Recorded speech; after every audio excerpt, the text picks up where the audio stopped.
kidding. So I literally grew up in the fire service. He's like, son, we're not hiring women and no white guys.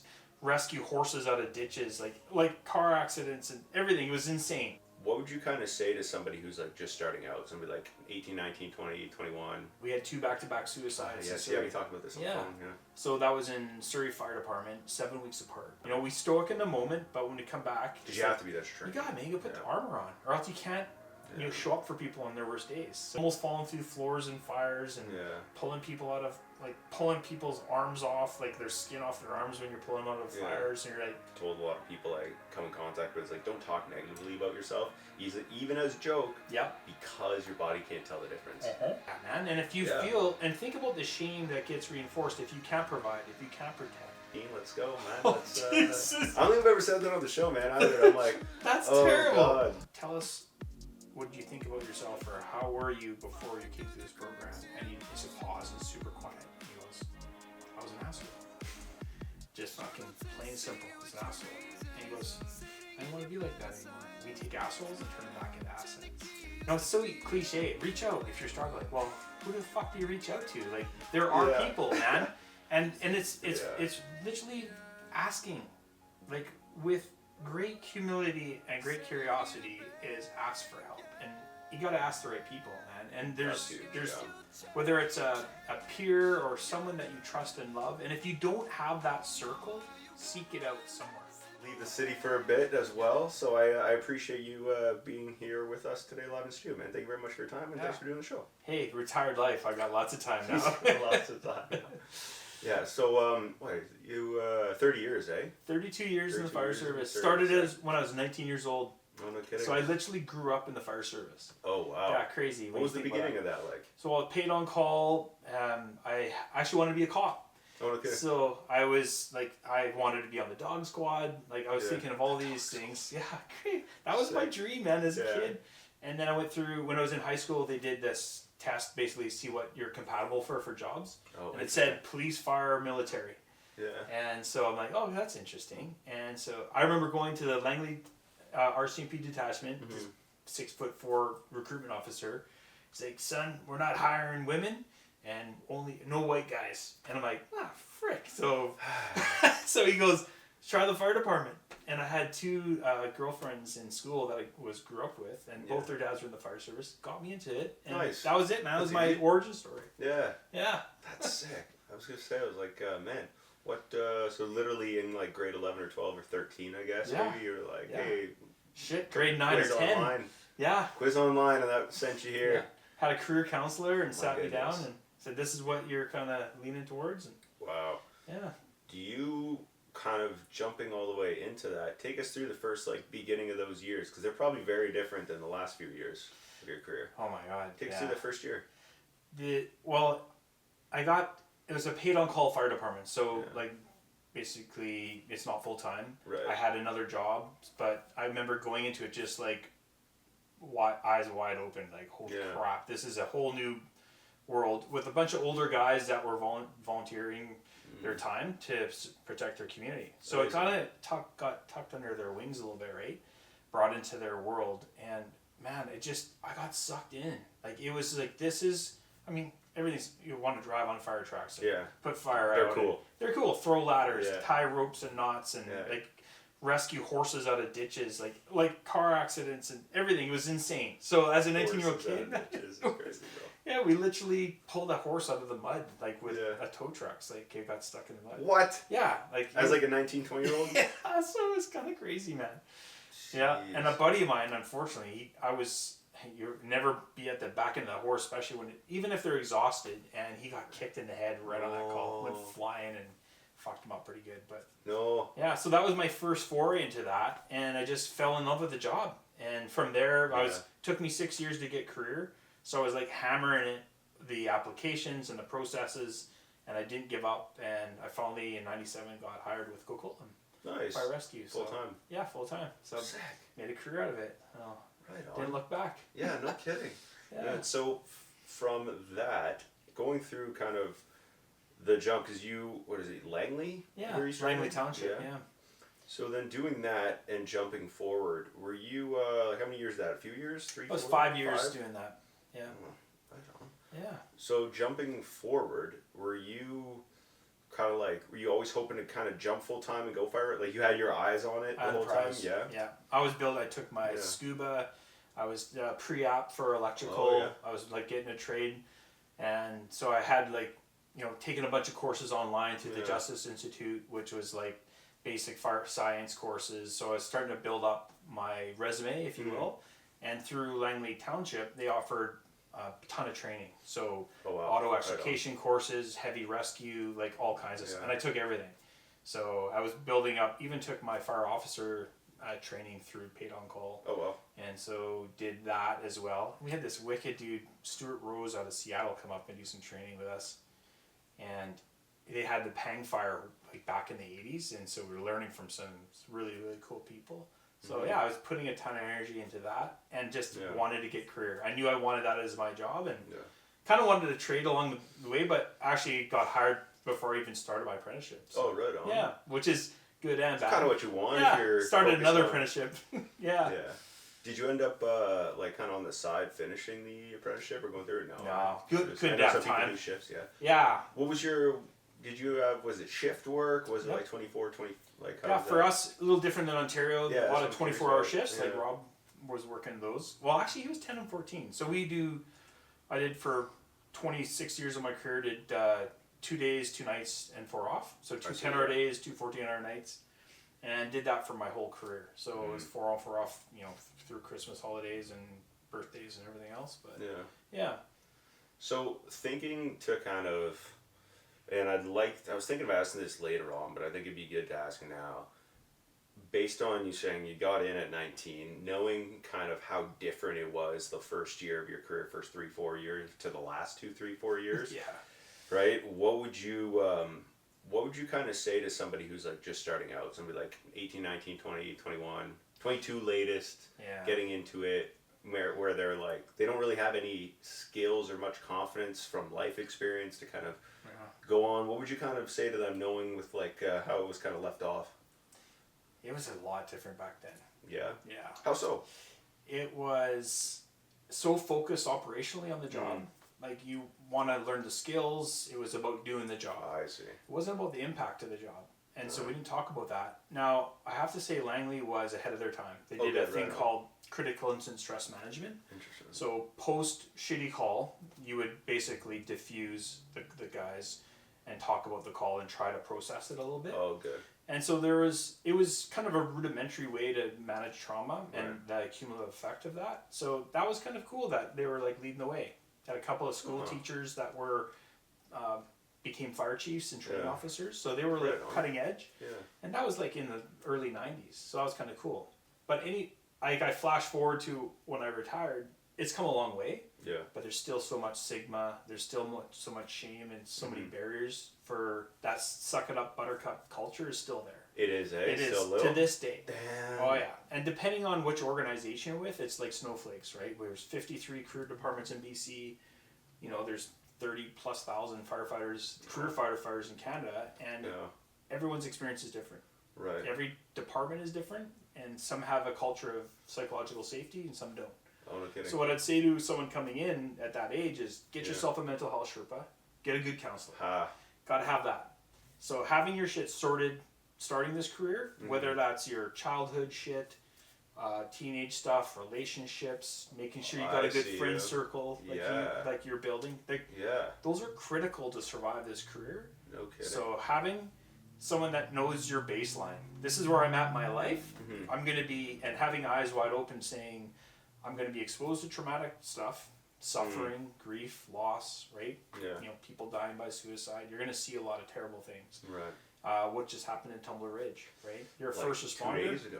Exactly. Not even, eh? Super fresh. Super so fresh. I can't even imagine the impact that's going to have. So if you don't have an upstream approach or kind of a preventative mindset entering this job, the cumulative impact will catch up to you. And it did me.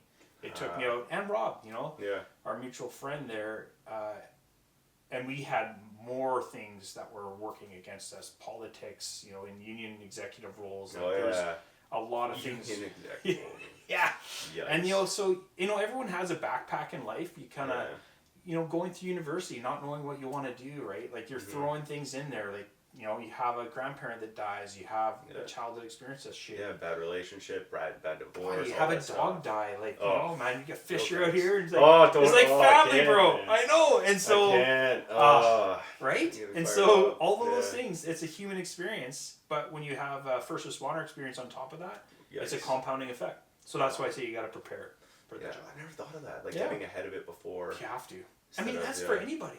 I guess so, yeah. Fucking, my buddy runs a nonprofit out of New York, Same Here Global, Eric Hewson. He was a sports exec, basically crashed, and now has built a nonprofit around creating the Same Here movement, which is starts with a school program. So K to 12, educating kids. And you think about getting ahead of it. You get solid people, like solid education for all the folks at that early of an age. Like, that's critical, man. Yeah. And we need to have that in all our school systems. So I love have that approach. It's way upstream. Yeah.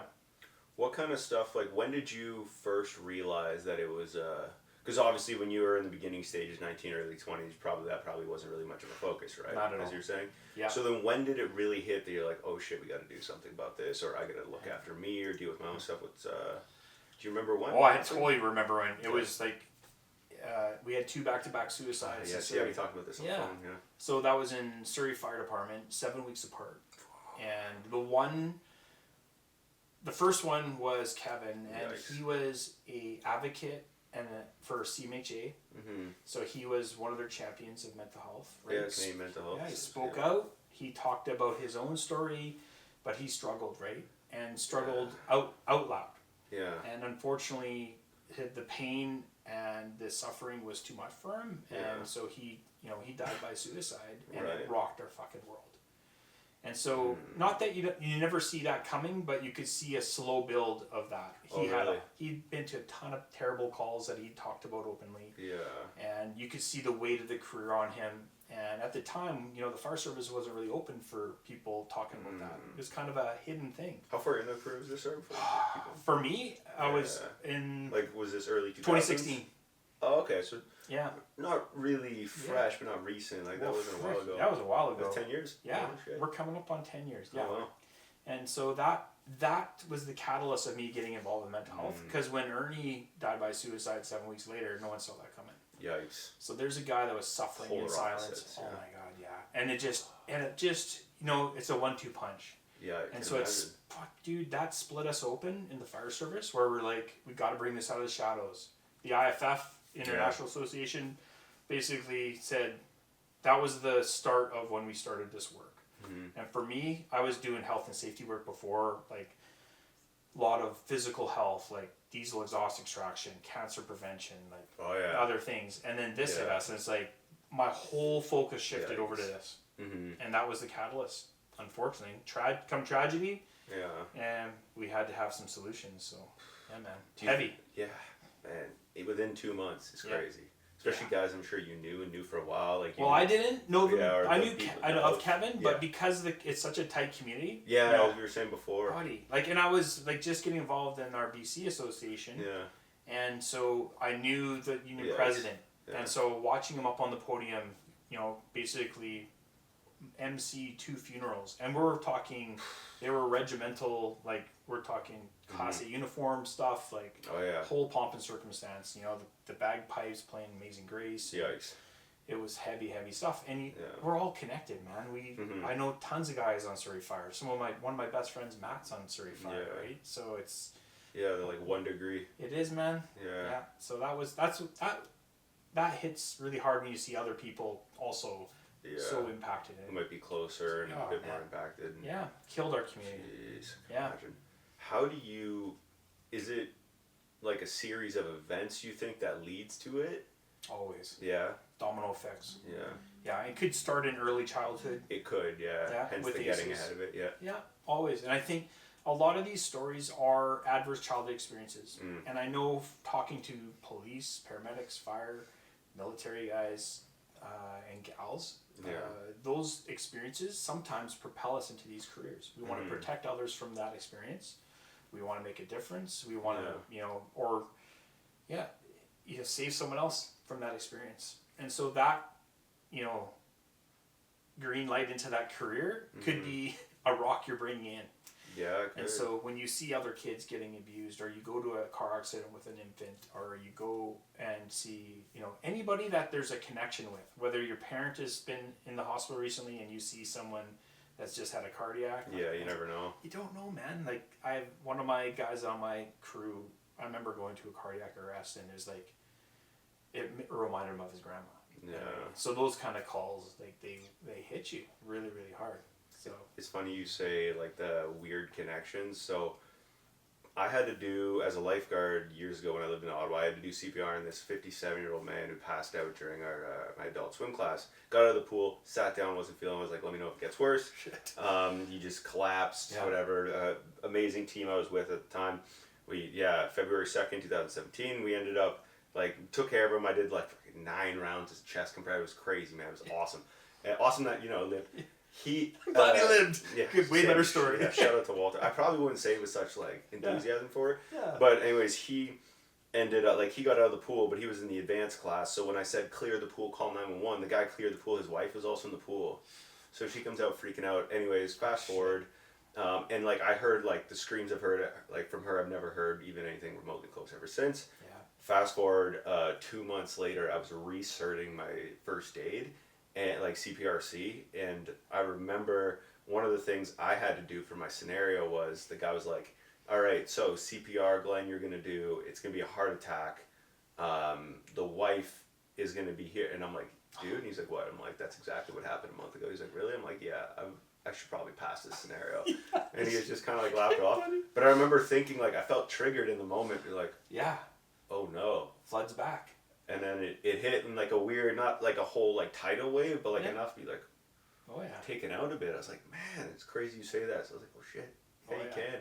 Well, smells, it's funny how your brain will put that in the Rolodex of your brain. Yeah, man, it's you would think about. I heard the sound. Yeah, exactly. Brought And me those the sound screams. again. Oh man, and I become so noise sensitive to that. Sirens, screams, sounds of metal ripping, smell of smoke, right? Yeah. Totally hyper vigilant. Still in retirement, Yeah. Something's burning. You're looking around, right? Yeah. That's crazy though. Yeah. Do you? I've heard about a bunch of different shift type things and a lot of things going on in wild shifts from the lads back home in the fire service, but I'm curious, what would you say maybe you've heard or maybe one you could share from I wrote down wildest 24 hours or wildest shift. I think I had an idea of what is probably a most it could be traumatic shift, or it could be something maybe a lesson learn shift or something where you're ooh, I'm trying to think. God, man, I'm kind of giving you a way to I got a whole career of them. Answer it. Yeah. Pick a handful if you want. I love these. You know These are what? awesome to hear. And here's the other side of that is a lot of first responders don't want to talk about that stuff. Sure. And so I share this story with you. I was at a steakhouse or whatever. It was a restaurant with a bunch of soccer dads, and that was one of the we always get these questions when we're hanging out with civilians. And, of course. And it's like, hey Normal man, tell me people. about your worst day. Yeah, peasants. Or tell me peasants. Well, just regular people that don't get Yeah. exposed to shit. And Yeah. you know what? I take a lot of pride in that. I get to protect society from a lot of that stuff. So it's kind of cool. Or had a career of doing that. But these guys were I was one beer in. I'm like, no, you know what? I don't really want to talk about that with you guys. One, you probably don't know what I've been through. Yeah. And that's a good so, point. but after 4 or 5 years, 6 beers, I started storytelling, man. And I tell you, Glenn, it went from laughing to, and I got more and more graphic. Yeah, of course. Right? And then it got quieter and quieter. Yeah. And then uncomfortable.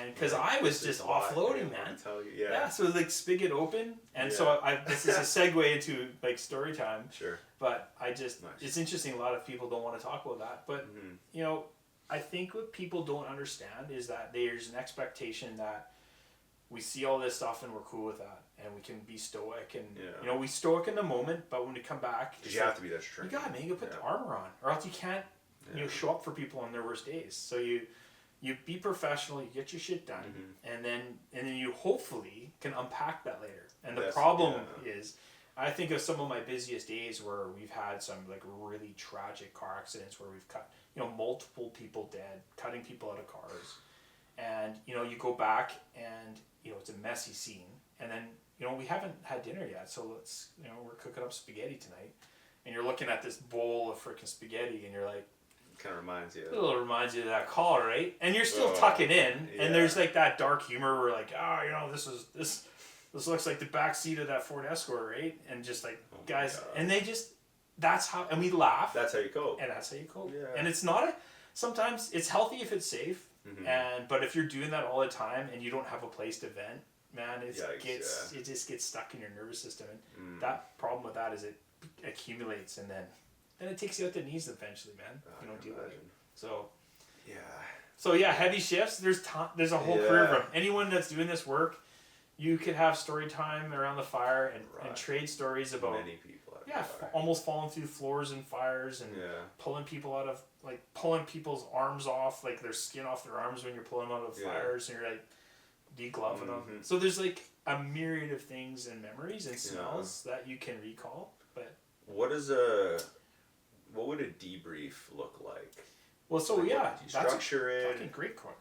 That's a great question, man. In fact, I'm sure in Tumbler Ridge right now they're doing that. I would hope so. Yeah.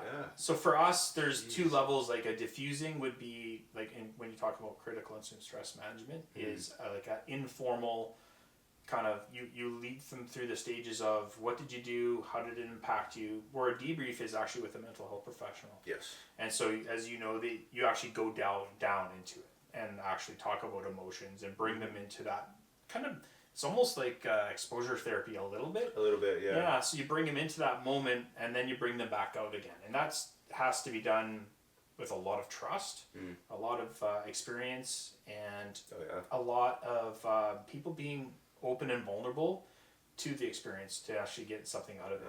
So you have to have that camaraderie. I mean, trauma bonds when you see things like that. 100%. Man, oh man. And that goes for anybody in life. You get held up at a bank, you're going to have a bond forever. Yeah. Unfortunately. So same thing when we see this stuff together. Yeah.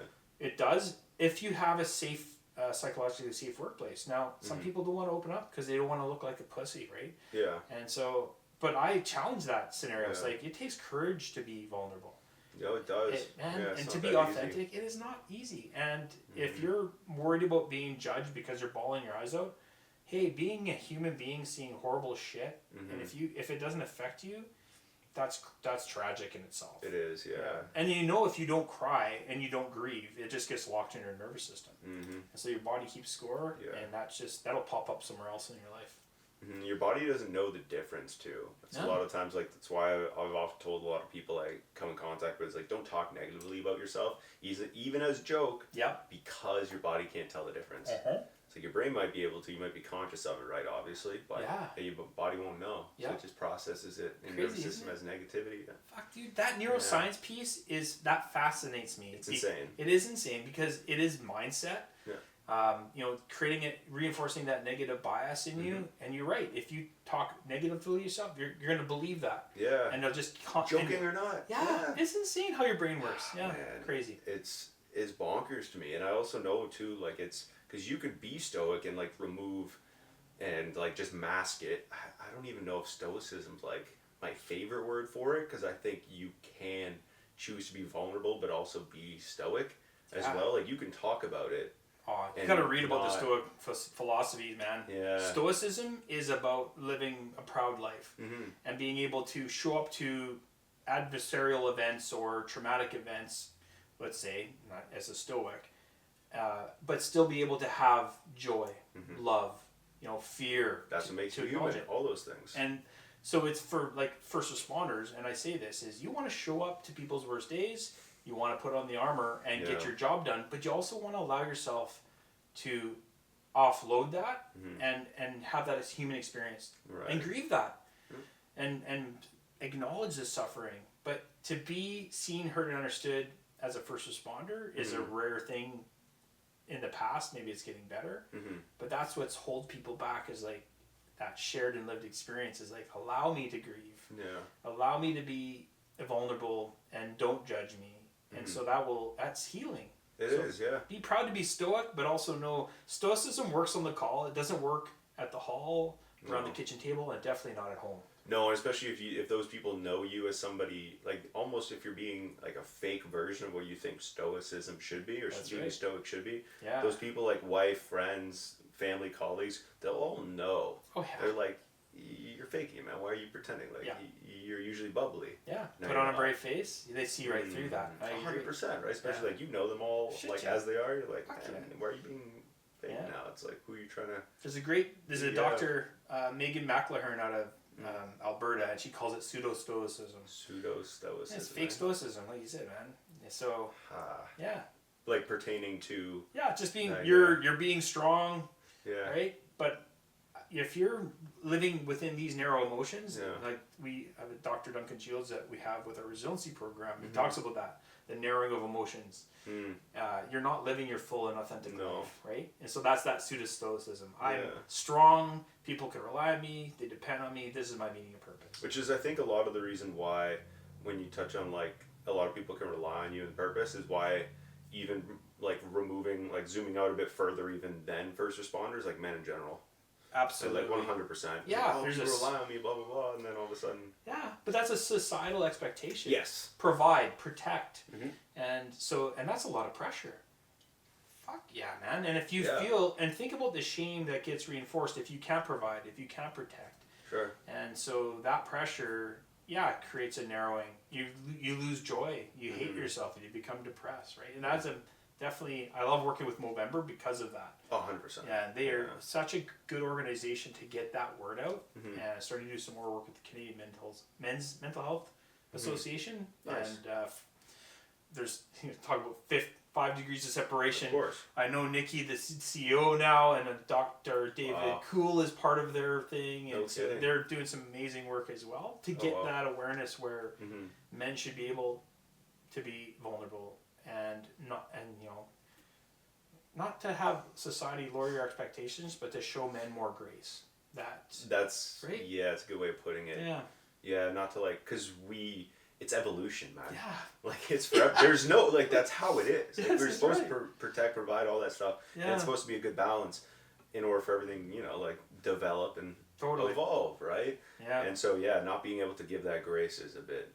Yeah, it's hard. Absolutely insane. Yeah, especially when you're burnt out. Or you're at your wit's end, or financially, emotionally, spiritually, whatever. You need that grace. 100%. Right? Take a knee, take care of yourself, and make it okay to do that, and don't shame them. So we had this really cool, back when I was working at an outdoor center, I was teaching like these 15, 16, 17-year-old kids in like a leadership development program, because then they would go in and do like they would shadow the counselors that were like a year or two younger than me, is when I was like 20, 21. So they're a few years younger than me, but in between from 17 to 19, these counselors, they get shadowed by like the 14, 15, 16-year-olds. So I remember teaching them, was like, guys, paying attention to like how kids develop and everything is very important, because during the day I illustrated the point of like everybody has their breaking point. And so what kind of gave me the mind was when you're saying, we all have our bags. What we actually did was, I remember having a backpack, and I remember going, all right, hold your backpack out straight in front of you. And then I would take all our water bottles, because everybody had to go around with the water bottles. And I'd be like, boom, drop it. I'm like, this is, maybe you got a bad night's sleep. Boom. And I'm like, it goes from straight to down a bit. I'm like, maybe they didn't have food that you liked in the morning. They're 9. Who cares, right? Drop it in, boom. I'm like, it takes nothing, right? Because everything is a bit heavy. So then they become more resilient because they go through this. But I'm like, I imagine when you're in like a car wreck or overdose or anything you're responding to, or a big fire, you have to then take things in your bag. But again, and you're holding strong because you can, and that's the job. But then if you don't offload it, beautiful analogy. It's like immediately. It's like, the bag just keeps swaying and eventually it breaks. Yeah, and what I get back is, I got strong legs. I got a strong back. 100%. I can handle it. And you probably can. But you can, to a point. To a point. Everybody has it. And I talk about this stack effect. You hit it beautifully. It's life, it's ACEs, it's work stress, it's organizational stress, it's family relationships. You stack that all up and it gets heavier and heavier, and something will break it. It's the whole straw that broke the camel's back analogy. And I love the backpack because people can relate to that. It's like, oh shit. It's so visual. It is, man. Big life event into there. But it's also all the little things, right? Get cut off in traffic. Fender bender, whatever. Ran out of coffee when you needed it. Yeah, exactly. forget to put the blender lid on, and I put No. Behavioural everywhere on my ceiling. Yeah, Like, you yeah, gotta repaint the ceiling. Exactly. Nonsense. So Yeah, you're for sure. that's a great to teach kids that it can get Yeah. heavy and it's okay to put it down. That's such an important lesson, Mm-hmm. and that should carry out through your life, I think so too. man. But giving people permission to do that is critical. Mm-hmm. Hey, I see you. I see Yeah. it's heavy, man. Put it down. Take a break. Mm-hmm. The more roles that I was in, the more I felt I couldn't walk away. 100%. You get sucked in, and especially doing peer work and stuff, you just don't want to leave people dry. No. But, you know, I use the term wounded healer is like if you Yeah. don't take care of your own stuff, and I hadn't, Mm-hmm. and it was like having the roofer that has a leaky roof, right? It's fixing everybody else's roof. Yeah.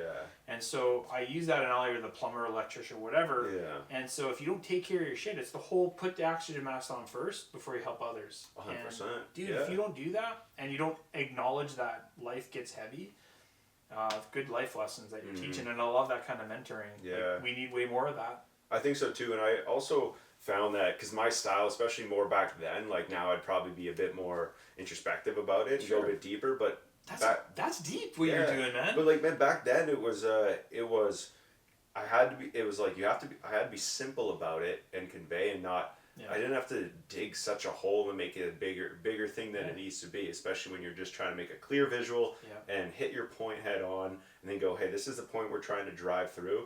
And it wasn't so much as like repairing these, because all these kids honestly came from like pretty like, you know, parents. I remember when I was in their position, I remember kids getting dropped off to me, and one 9-year-old and one 7-year-old, and the parents were like, if you want to hit him, it's okay, we do.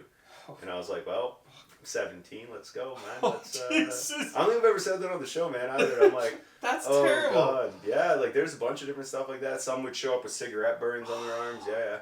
And so it's like you can't have the expectation of me showing up as a 17-year-old thinking I'm going to fix your life. No. And I knew going, guys, you can't reverse engineer 9 years of their trauma. But what you can do is kind of like know that they might have a bit more carrying in their bag, and know that like, you know, they might just need a bit more support.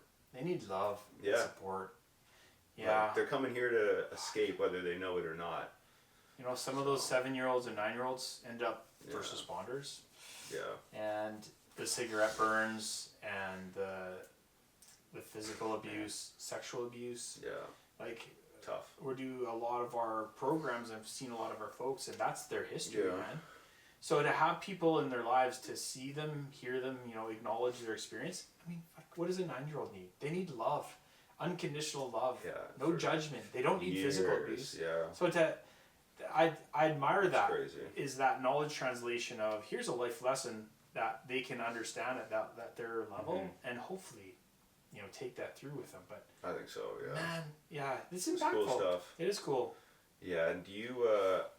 I do find it easier as I get older to be able to. Man, there's so many avenues I want to take this, but I think the one thing I'm gonna go back on is I know people that go in a routine of just being depressed. Yeah. Right? And I find it very difficult to receive advice about mental health from people that are also, like you said, going, not even so much going through it on their own, but who keep ending up in the same cycle. Yeah. How do you trust that? Exactly. Yeah. And it's a bit weird to me. So, and I don't know if it's just a matter of like lack of empathy towards it, or I have like a couple random like examples from back home that I could think of, like with people, but I'm like, if you constantly are struggling with this issue, you shouldn't be helping anybody else, right? It's a bit tough to like, oh hey, I'm going through this, and it's like they always seem to be the one with the issue, right? And so it's like, okay, well, trying to find a way to help when they don't want to be helped is tricky to me. Oh yeah, because I'm like, at what point though is it their identity of being the person that's going through this? Yeah. Right. So like, how do you see? Because I imagine you want to help everybody, but how do you? I'm sure there's people that are like, no, we don't want. Like, I don't want to deal with this. I don't. It's better. How do you kind of make an attempt to at least get through to those people? Man, this is a good topic. I've been in advocacy roles for quite a bit of my career. Yeah. So there's people that you can lead the saying, you can lead a horse to water. Well, someone told me the other day that you have to salt the oats sometimes. Ha. And I was like, interesting. So you got to motivate them. You got to push them a little. Yeah. And so it was interesting. There's got to be an incentive for health. For and sure. So you can only help people that want to be helped. For sure. And so I think people have to be ready. Mm-hmm. You know, the proverbial rock bottom. Yeah. But if they're constantly in this churn or they're stuck in the ruts, it's like you can grab the wheel and try to pull them out a little bit and give them guidance. But if they're going to pull themselves back in there, like I've seen so many bridges burnt in relationships where people just give up because everyone's dealing with their own stuff. So 100%. if for me to help someone that does not want help, one, I can't put energy into that. I only have finite so much energy myself, and I want to help everyone. I want to fix. I'm a fixer, man. For sure. So I've had to really set clear boundaries around that for my own sanity. Yeah. For one. Yeah. But it's so heartbreaking when you see it's so clear to you. You're stuck in this rut, or you're depressed and you can't get out of that. It's like nothing you can do will help change that. Yeah. And then some people require psychedelics or some sort of neuroplasticity or something to really get them out of that. And I've seen that where do psilocybin or ketamine and they all of a sudden have like this epiphany and they're like they've got clarity and they can get out of that rut. Yeah. But it is hard to watch for sure. A lot of those people tend to drift towards being wounded healers. And they give advice because they have lived experience. I know how to be. Yeah. I know what it's like to be anxious or depressed. So they coming from a really good place of knowledge and experience, but they don't have the tools, perhaps, to really get themselves out of it. And so they're in no real position to tell you what to do. For sure. So it's hard for anyone to take advice from that. So it is. Yeah. It's but if they're, you imagine if, and I've seen this lots of people who were wounded healers or were depressed, anxious, have terrible psychological injuries, get their shit together, deal with their ACEs and trauma, and learn the tools, learn how to manage and deregulate or de-escalate or regulate their emotions and become healthy and grow. So that post-traumatic stress growth phase, their shared lived experience and then their approach of this is what worked for me. Here's 4 things that might work for you. Sleep was integral. This is how I got my sleep back. This is how I dealt with my demons, right? And so, man, I have so much respect for people that take care of their shit, learn and have tools that they can now kind of mentor other people into healing paths. But it is a journey, man. Yeah. And so many people fuck through that in their own stuff. And I'm not I'm a hypocrite. For sure. I was helping so many people and I was fucked up, man. Yeah. My backpack was overflowing. And I had rocks spilling everywhere. Everybody else. I was taking on everyone's stuff. Yeah, you got a big backpack. Yeah, hey, let me carry your backpack, man. Well, I'll carry yours. So I took it all on. It had zero boundaries, and it took me out of the knees. And until I actually took care of my shit. Yeah, when was this? Yeah, it was in 2019, and I really hit a wall, man. And I had to go through our own resiliency program. No kidding.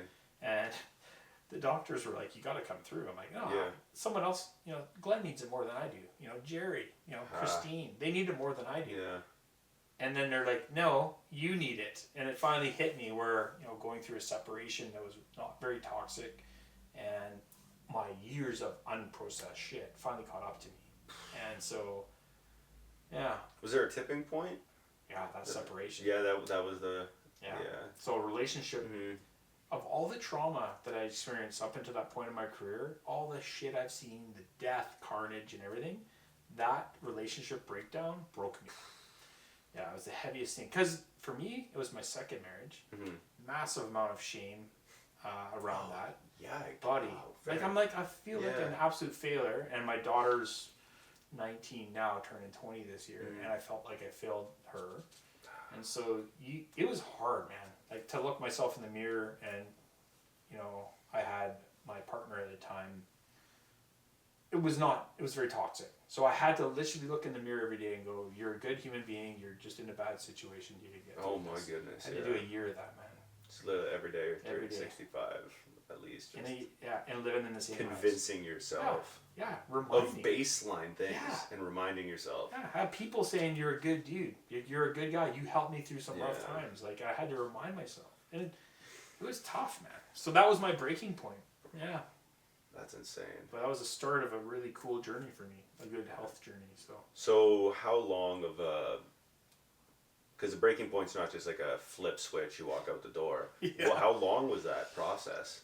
Well, that was a year in toxic hell. Yeah, hell yeah. And then May of 2019 is when I went through our program, and it took me to January 2020 to get out of that situation into my own townhouse. And then from there, so the last 6 years, I've literally been doing a ton of work. Nice. On myself. You know, still work in progress. For sure, yeah. But my daughter doesn't call me an asshole anymore. Let's go. So that's good. She's living with me. Start the car. Yeah, exactly. So, and I'm in a healthy relationship right now. Nice. And awesome. So all things are pointing to good. But man, it was a dark time. And a lot of good people around me supporting me. But man, But if not, like imagine, right? And like those people took care of their shit, like enough to help you when you need it, and vice versa, and then it was cool. Yeah, I can imagine. Yeah. Oh my goodness. Yeah.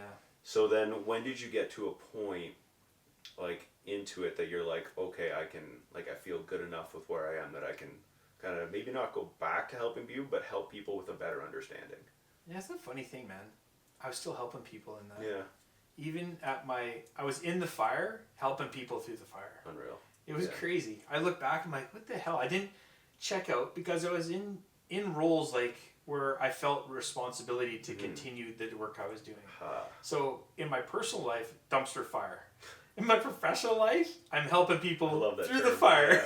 Yeah. Dumpster fire. It was a full-on dumpster fire. Absolutely insane. Dude, yeah. And I was in union executive roles. I was working with the provincial. I'm still lobbying government, like, you know, with a group of awesome people to get presumptive legislation for mental health support, cancer legislation, you know, running spouse nights, going all over the freaking country with my buddy Matt Johnson, teaching. Yeah, shout out to Matt. Yeah, man. Unreal. He's a wicked dude. And Matt and I have gone coast to coast teaching clinicians about our job, about the impact of service, how to navigate, you know, the systems and what the barriers are still are. And so we're doing all this work while still coming home and like dealing with my own shit and trauma. Amazing. Yeah, like I'm not proud of it. Yeah.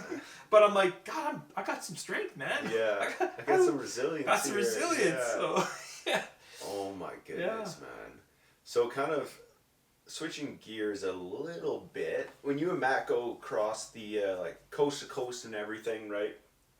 Doing all these like training and awareness seminars and workshops. Do you have, like, I imagine you meet a lot of first responders and stuff like that. Do you have any stories that stood out? Like any, like, people that have stood out or things like people that you've met that you've been like, that's crazy, never would have thought of that or never would have learned this or something like that? You kind of... Well, it's interesting. The people I've met from coast to coast, like my buddy Mike Sears out of Halifax Fire, like... Let's go, Mike. He's a fucking legend over there. And so when I met him at a conference and he told me his story, and they had some real shit calls where a lot of kids died in apartment fires and stuff. And so, you know, when you meet a cool human like that, you know, we became instant brothers. Hell yeah. Like brother from another mother. And he came through the program. I picked him up at the airport, came through our 3.5 days, life changing. Yeah. He's been sending firefighters from Halifax ever since he came through the program. Wow. So the connections that have been made when Matt and I go and do this stuff, like Glen Miller in New Brunswick, like, you know, another huge advocate that brought us in to do some occupational awareness training for some clinicians. Like the one thing that, and we do a lived experience panel. So wherever we go, we typically invite, you know, specific people, whether they're on the peer team, they're a chaplain from that department or that area. Yeah. And, you know, it's the same story coast to coast. The same experience. Structural or sanctuary trauma, organizational stress, accumulative trauma, unprocessed, grief, loss, the same stories, suicide, you know, the impact of moral injury when you see suffering constantly and you can't do anything about it. It is the same story coast to coast. And so what did is it humanized the first responder world, that we're all having the same human experience in this job. And the pressures are the same, you know, the relationships that fail, the spouses that are hurting as well, the kids that are impacted. It is literally the same story. And so that was eye-opening for us, man. So it was cool. And you hear, you know, from my buddies in Winnipeg to like all over, it's the same story of stigma still existing, shame still existing, and what we've done though by doing this training, it's just created this collective of amazing human beings that are so networked now that the referrals and bring them to our programs and for conferences and speakers and some of the keynotes, man, like unbelievable. So that's the cool piece is that we've got some people from out of the States and across Canada that have come out and just have a powerful story, and we're giving them platforms to talk about them. Oh wow. Yeah, so it's been cool. Matt and I have been, and we've been doing a ton of spouse nights, so partner nights. So here in West K, in Kelowna, I just did one for Coquitlam Fire recently. We did one in Nanaimo and Saskatchewan, and it's been really, really cool to do that, where the partners get to be, seen and heard, and we get to, collaborate with them, saying, home is ground zero. It's an all hands on deck approach when you're in a first responder family. I mean, they're nurses themselves, they're teachers, they have their own stress. They get it, man. Yeah. But it's understanding that we're in this together, and mental health or mental ill health can affect anybody at any time. So that's been really cool. A lot of cool relationships formed. I can imagine that. Never really thought of that partner.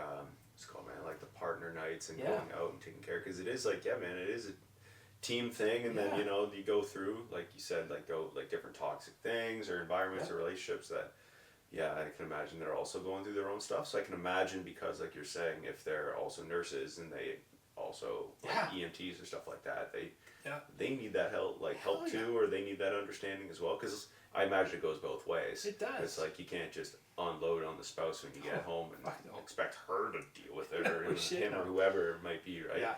Oh man, that's insane. Thinking, kind of when I was looking back and thinking about what I wanted to really dive in, I'm always curious when people are doing stuff that relates to humans and their brain chemistry, and going from bad mental illness or health to good, right? And doing this type of work. What is your level of what does success in this look like to you? When is it we are successful at this? What is that baseline? Do you think you've hit fractions of it? Do you think as long as it's always growing or doing better or affecting some form of change, it's successful? Or what does that look like? Man, I take every win as a win. Yeah. If I can help one person move from surviving to thriving, hell yeah. I'm done. That's a win. That's a win. So everything else is a bonus. I see. So that's how I look at it. And so if I can keep one family together, if I can get a parent connected back to their kids, it's not me doing that. No. If I can facilitate that, and it's a conglomerate. Right? And so if I can connect them to good mental health care, to a treatment program that helps them reconnect with being a better dad, being a better mom, being a better spouse, that's a win for me. Amazing, so those success stories, that's what fuels me. And so what it looks like as a win is taking people, and I'll use my buddy Shane Rivet out of Vancouver. Shout out to Shane, awesome. Shane is fucking legend. So if you look at the Movember video, I'm going to send you the link, man. Let's go. It is legendary. He's got this big handlebar mustache. Of course he does. My buddy Brandon and I took a year for us to convince him to come through Loon Lake, we call it. And he finally said, he reached out. And you see him in the video, he opens up a scene, and the interviewers, Movember did this video for us. And they said, tell us, what did you think about yourself, or how were you before you came through this program? And he said, pause, it's super quiet. And he goes, I was an asshole. Just fucking plain simple, I was an asshole. And he goes, I didn't want to be like that anymore. So my mantra, and I use this tongue in cheek, is that we take assholes and turn them back into assets. Let's go. And that's cool. It was, and he's a legend. He's been our peer facilitator for that program for years now. Helped so many people. That is a win for me. When you can get a guy that's ex-military, seen some shit, had a career of shitty shit, and was literally crumbling. He needed to take a knee. Came through the program, and now he's one of our champions, right? Oh wow! And so he's given permission to other people to be vulnerable. He's got people to come through the program. He's helped people shoulder to shoulder. So it's like a ripple effect, man. When you help one person, they help another, and it leapfrogs and creates this culture of caring. That's what a win is for me, man. Wow. So it's all these little wins where a spouse will reach out and say, I got my husband back. My good buddy out of Winnipeg, Lionel, he came back from the program, nice. and he's another legend. Yeah. I would love Lionel, man. He got 2 captains died in a house fire that he was in, and he survived bad burns. And so 10 years later, we got him through the program. But when he went home to Joanna, she's like, I got my husband back. Wow. And so in those moments, man, that's a win. That's a win for sure. Yeah. Yeah. So affected 2 lives, not. Unbelievable, Yeah, man. Oh, not only 2 lives, it's the family. He's got 3 kids. Oh, he does awesome, too, man. Yeah. And little Maddie, True. like, has got his dad back, and she's just a cutest little thing. And the 2 boys want to be firefighters and military and guys. That's cool. And we're talking, he's probably going to be an aerospace engineer or something like that. But they Smart. got their dad back, Yeah. and so that affected that entire family, man. And we're talking healthy men that come out of this, and women. Yeah. Because we've just put in a firefighter cohort of all female firefighters here in January. No kidding. Doing another one in March. That's awesome. So, when we help those folks, it helps the communities, it helps the families, helps society, man. So that's the ripple effect of this cool work. Man, Yeah. I feel a lot of things. It's funny. This comes up a lot where I talk about like negativity, and then I talk about positivity and good things like that. Yeah. And everything compounds. It does. But we miss things like, oh, if I'm negative once, I'm like, nah. But then Yeah. it's gonna. What's the ripple effect? It's like, what's Right. the ripple effect of that? Ha. It's like now it's like he gets his life back, but then she Yeah. gets her husband back, and then 3 kids get their father back, and they also get they get to now see Yeah. the relationship, right, Yeah. as well, come back to light, and it's man, that's so cool. It is cool. I'll fuck up That's the the saying feeling. for sure, but joy shared is joy multiplied. And I think I like that's it. pretty Yeah. legit. And there's the reverse cool. piece that I can't remember what it is, but it's basically I won't even attempt it. Not gonna But attempt I it. love this. If you Yeah. share joy and you have that, it multiplies. Yeah. It does compound. So It does for Yeah. sure. It's cool because then it's a matter of like, well, who you're around, what you're around, what is everybody doing. yeah, So then I can imagine it going from the olden days where it's like the stigma is still there. yeah, Blah blah blah, and it's still negative, and everybody just puts it down. It's like, well, if everybody else is putting it down, you kind of have to as well, Yeah. no matter what you're going through. Oh, that's it. Let's Pain shared is pain divided.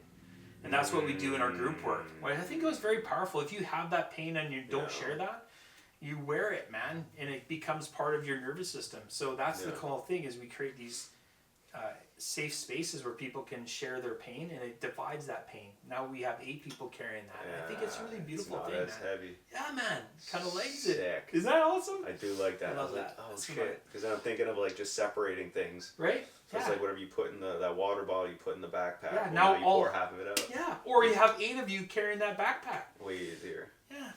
Way easier. Very man. cool. Oh, that's awesome. That's so sick. I love that.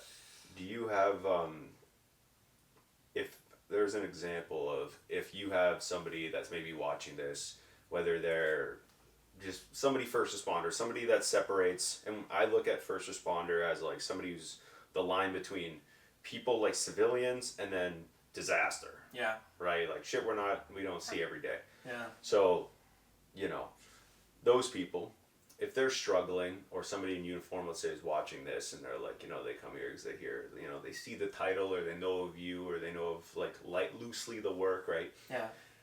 What would you say to them if they're struggling? Somebody in uniform struggling, first responder struggling, what would you kind of... Well, I'm going to steal a line from Brene Brown, is that the antidote to shame is courage. So have the courage to reach out. And I think, there's great strength in vulnerability, and to, be authentic and find your tribe that can see, hear, and understand you so that you can be acknowledged and validated. That's my message, is seek out those people, because there are people out there that get it, 1000%. man. And so, we need to destroy that shame of reaching out. This pseudo-stoicism that we talked about earlier it's a farce. It's a fallacy. It doesn't serve us, right? It's maladaptive. And so, finding the courage, because it is courageous to have these conversations that we're having, to talk about mental health or mental ill health. We want to have a good experience. And so, if you're struggling, it's so cliche. Reach out if you're struggling. Well, who the fuck do you reach out to? Like, there are people, man. And it's literally asking, like, with great humility and great curiosity, is ask for help. And you got to ask the right people, man. And That's huge, there's yeah. whether it's a peer or someone that you trust and love, and if you don't have that circle, seek it out somewhere. You know, start with your GP. And I'm not sure if they'll point you in the right direction, but if you're a first responder, there's the union, there's the IAFF, there's if you're a volunteer firefighter, there's the associations out there. They have support, and you can get connected. And so, yeah, I think you just seek it out.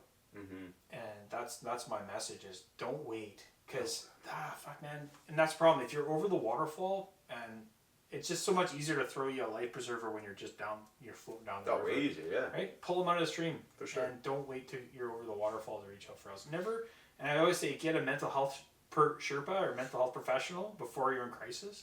Because the worst thing you can do is, go and reach out for a counseling psychologist, psychiatrist, registered clinical counselor, and go, I'm in the shit, fix me.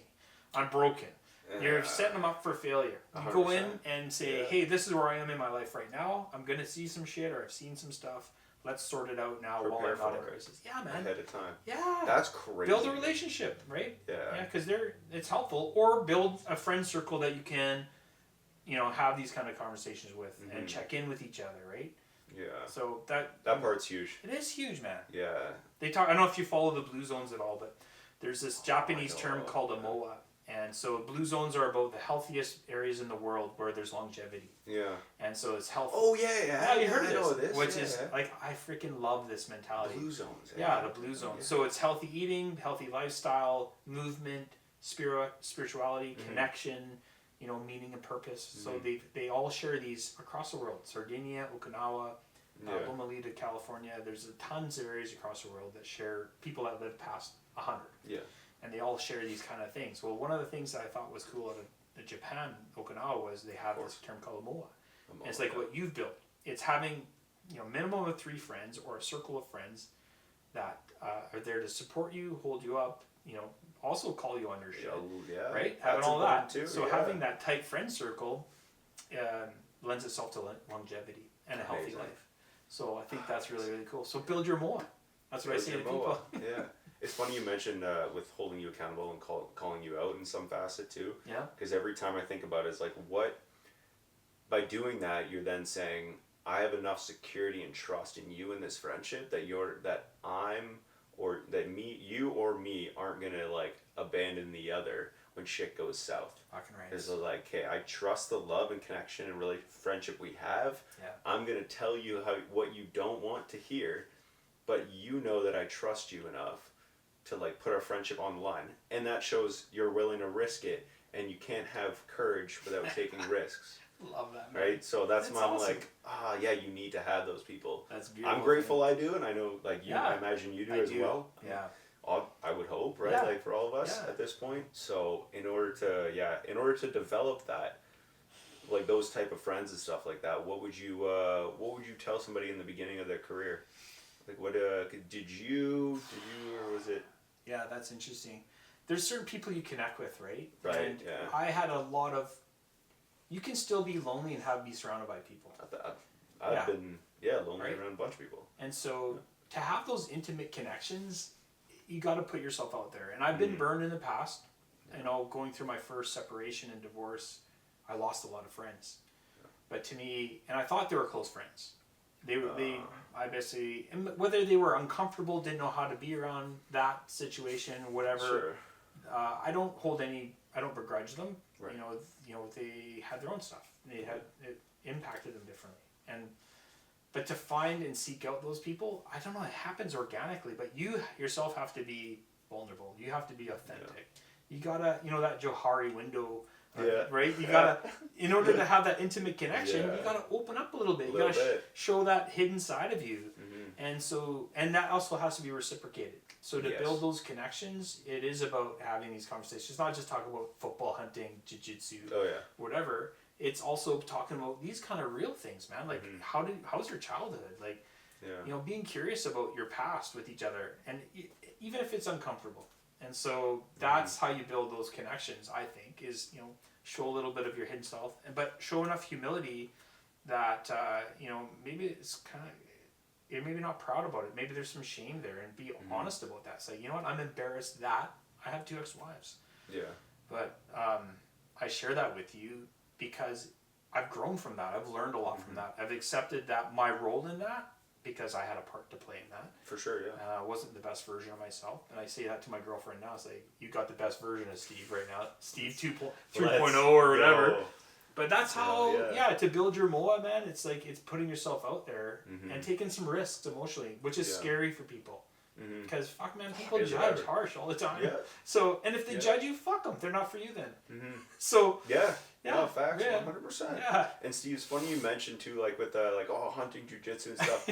That's a great way of starting to find those people if you're interested. Like, I don't give a fuck about football. Absolutely. I don't care. Yeah. Love jujitsu, love hunting. So I'm like, but the guys that I'll be with, and like I've had some crazy conversations just walking in the middle of nowhere with like a buddy. Yes. Both of us with firearms, just hunting birds for 4 hours in the middle nature. of nowhere. Yeah. And we're just like, it's quiet for like 12 minutes, and then somebody just says something, and then we just kind of like find your way about it. You know, it's like, hey, how would you feel if your what was one? It was like, how would you feel if your girlfriend made more money than you? Yeah. And then we kind of dive into that. I love that. And then we're like, okay, and then we're like, hey, now Sugar we're talking mama? about Legit. right? And we're like, hey, you know, like mommy's buy some tools, and then like, you know, we're just saying, we're joking. Yeah. And we're also like, yeah, but you know, I think it's like the dude's responsibility, but that responsibility might be acknowledging that she might be better at that skill than you, and where is that, you know, and like we're having a whole going down, and I'm like, and that's just like one easy example I could think of. Love it. And I'm like, that's how you build bridges. Yeah. That's amazing. Yeah, but I wouldn't do that with like everybody at like the jiu-jitsu gym. I have like 2 or 3 really close friends there, and then the rest are, I couldn't have those conversations. Oh. Because you just wouldn't. When I retired, man, I thought I had a ton of connections in the fire service, coast to coast. Locally here, because I was on a bunch of union executive board, and so when I retired, a massive part of my identity was in the fire service. Of course. But you talk about friends, like I thought I had a lot of close friends because I spent a lot of time with these folks. Yeah. When I left the service, you know, people are busy. 100%. People have their own stuff. They're continuing to work. They have their own thing, their own agenda. And I look at the people that I'm still connected with, and that circle is very small. Very small, yeah. Very small. And like, there's like a handful of guys that I still keep in touch with, and gals. But just it's surprising when you build these, you know, deep connections with people, what you think are deep connections, and it just all goes out the door. It's an eye-opener, man. So it's cool that you have to have some commonalities. So firefighting was the door, it does, man. That's why I had a lot of that connection. But I seek out people that are passionate about mental health, or in nature and hiking and travel and you know, having these kind of cool conversations, man. That stuff that jacks me up for sure, man. So that's cool. That's sweet. Yeah, it's a good way of like going about it and like really discovering like what I've been telling people too here. So like, how do you meet new people? I think we were just touching on this before we started, right? Was how do you meet new people? How do you make new friends as an adult, especially? Hard. And, like, very hard. It's like, well, have money, because if you don't have money, you can't participate in anything. You can only do so many nature walks. It's like, oh my goodness. And you can't really meet that many people nature walking that aren't. It's a bit like you can, but you know, it depends on age demographics, right? Like a bunch of older people, younger, I don't know. But so that relatability comes into play, and then, hey, we have these common interests. And I have a bunch of people that I first started doing, like, great example, jiu-jitsu with, that I'm like, oh, I've spent so much time with them, but I'm still like, surface level. And I'm okay with that. Sure. Then I have some that I'm like, I'll talk on the phone about like them going through a bad breakup. And then like I'll go back and forth. I'm like, hey, well, there's this time I went through this, and then we kind of like go back and forth and like hash things out, and like at least like, because I know, and I'm thinking about the one buddy of mine in my head with this is, I know he doesn't have many people he'd have this conversation with. I know it's me and probably 1 or 2 other people, and he could with other people. Doesn't choose to. No, and it's like he might not know them as like that well yet. Whereas like me, he's like known almost 8 years now, and it's like we just talk about everything. Because I'm that person, like I'll pry a bit. I'm like, man, and I don't know, for some reason people find it, at least with me, I found they're a bit Like they can guard down because I'm like, I'll either throw something at them and they're like, oh shit, be a bit vulnerable first. Beautiful. Allows for them. Yeah. I found is Gives like a them permission. cool. Right. Yeah. It's like you can't expect somebody else to open up if you're not willing to, right? Hell and yeah. you've been touching on that throughout this whole. But you also, it's the chat, energy so. you put out, man. Like you're very as soon as I started texting you, welcome. You're very welcome. You got a good energy. No wonder people want to talk to you, right? I love it. Yeah, so that's and I'm the same way, man. 100%. You had a lady at the Save on Foods hug me because I was like kind to her. I love it. What'd you say? Well, I just said I just checked in with her, man. Like she just was working. She was working the till, checking my groceries through, and I won't never forget. It's like, are you okay? Like no, seriously, are you okay? Was this? It's like a couple years ago. Oh yeah. And she literally paused and looked at me. Because I saw her, man. Like, I saw her that she was hurting. And she's like, yeah, my freaking... I can't remember. It was like my kid just OD'd or something. Or it was something really heavy. I was like, took me by surprise. And all I said is like, do you want a hug? Like, this is pretty, like, weird. And she's like, I so could use a hug. Went around the till, like, literally 30-second hug. And, like, you should not be at work. Like, please take care of yourself, right? And then that was it. That was the interaction, like, gone. But some people are just, they open up to you, right? And just like, in that moment. You knew, and she knew you knew. You sensed it. You can feel it. Because you can't sense it if you haven't experienced it yourself, right? And think of how many people go through life with their head down, and you know, your friend's a good example. It's like, you actually care. Yeah. You're curious. You want to know, right? And some people don't have the capacity or the words to have those conversations, man. 100%. Yeah. So we need to have more of those conversations. It would prevent so much shit in the world. If we actually looked at people and go, and I did this in the truck bay constantly at work, is I walk by someone and say, hey, how you doing? Fine. Like classic, right? Yeah. And then I would stop and go, how are you really?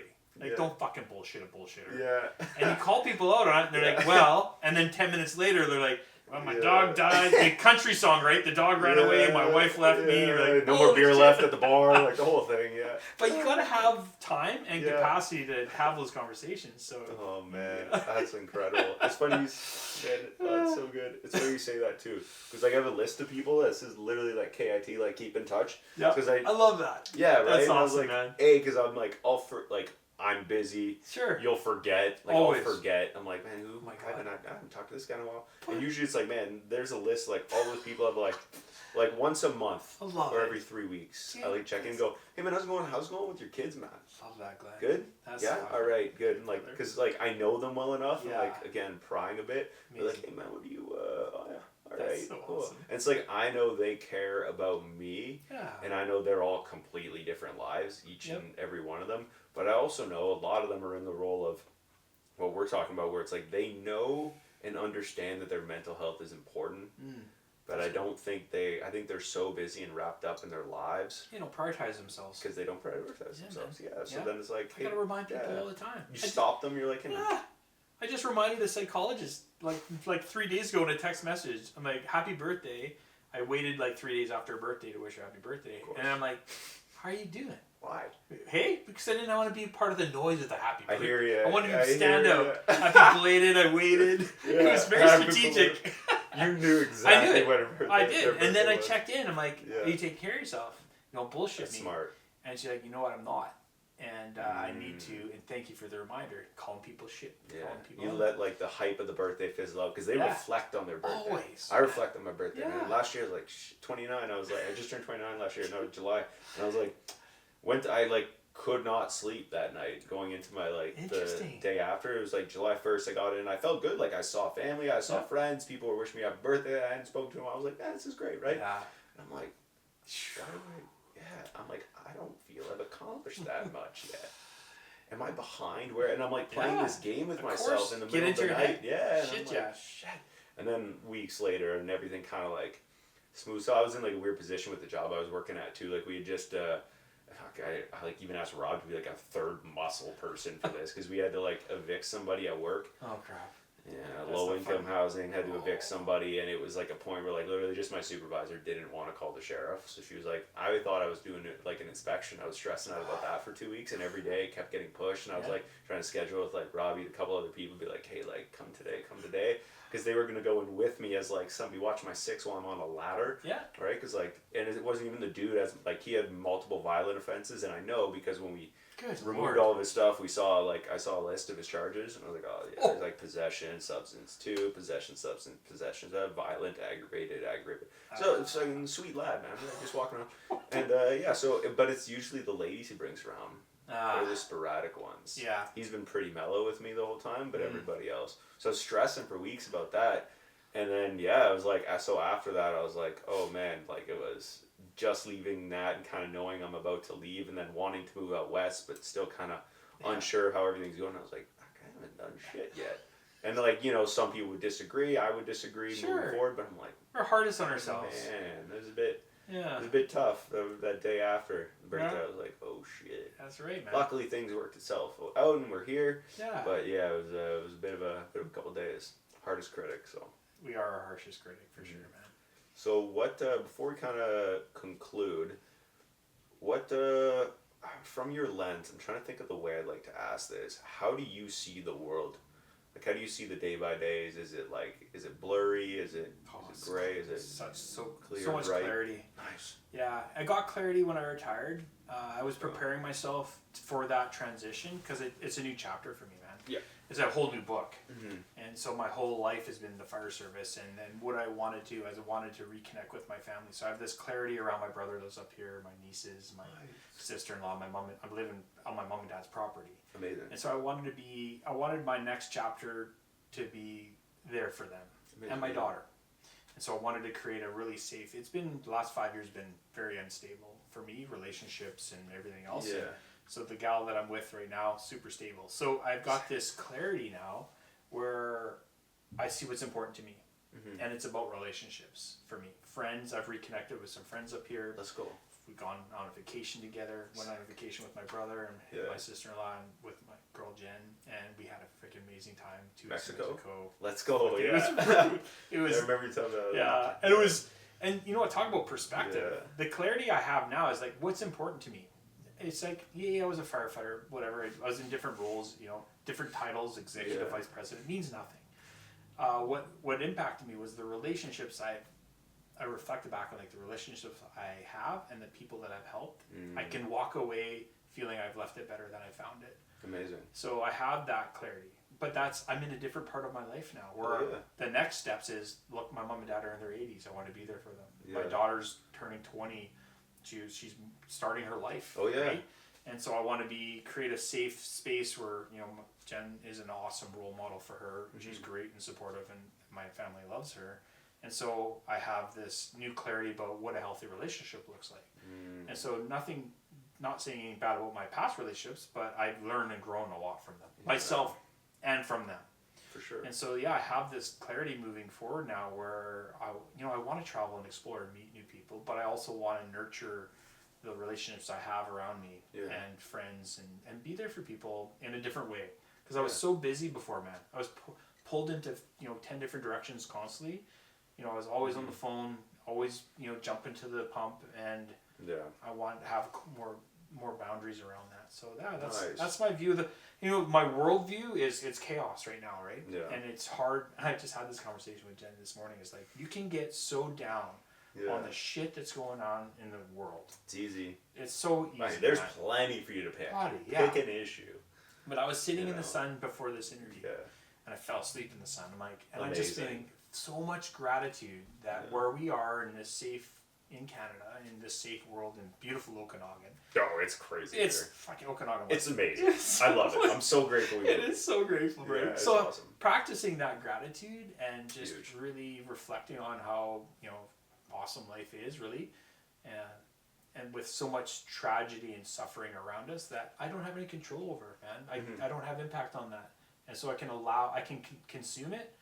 So we choose what we can consume, right? Mm-hmm. Spiritually, visually, social media, whatever. I'm choosing Fisher to love dogs and animals and cats, nature, sun, relationships with people, all the good. Mm-hmm. And my counselor always told me that. She said, look for the good, Steve, because there's always good. And so that's what I'm focusing on moving forward, because I know I've had a career of shit and suffering, so I'm trying to look for the good, man. So that's next steps. Amazing. It's a long-winded answer, but that was awesome. Yeah, That's awesome, brother. It's in a Thank nutshell. you. Yeah. So how would you, kind of wrapping things up, how, anything you want to kind of say that you wish we touched on, maybe we didn't, any story, lesson, message, thing you quote, book, anything you want to end on? Sure. His super cliche, but I say this often, is self-care is not selfish. So when you want to take care of yourself, don't feel guilty about it. You got to take care of yourself. And I said this earlier, you got to put your oxygen mask on first, like the airplane, like on an airplane. But I say you cannot give from an empty cup. So look for things to fill your cup up, man. Whether that's jiu-jitsu, hunting, having these kind of conversations, your kit list, whatever fills your cup up. Spending time, music. I see you got a guitar here. Yes, sir. Whatever fills your cup up, be intentional about that. Because you have people in your life that they know what mental health is and the importance of it, and they know the effects of mental ill health. You have to be intentional to take care of your shit. Yeah. So fill your cup up. I love it. So yeah, where can people see what you're doing? Where can people reach out or connect, or if they're struggling or not struggling, just want to learn more? Yeah, I mean, if you're on LinkedIn, I'm on well, everything else is private. So yes, for sure. Professionally, if you want to search me out, Steve Farina on LinkedIn, I post on there regularly. My contact info's there. My email's on there. And so, yeah, I've had random people. I just had a kid from Carleton University reach out to me this morning. No way. And ask me a bunch of, his second year university, asked me a bunch of questions about mental health. So I have no problem having these conversations with anybody, because I think we need to have more of these conversations. So yeah, reach out. Amazing. Right on, Steve. Thank you, brother. Appreciate it a lot. Thank you so much. That was a good call. Sick. Yeah, that's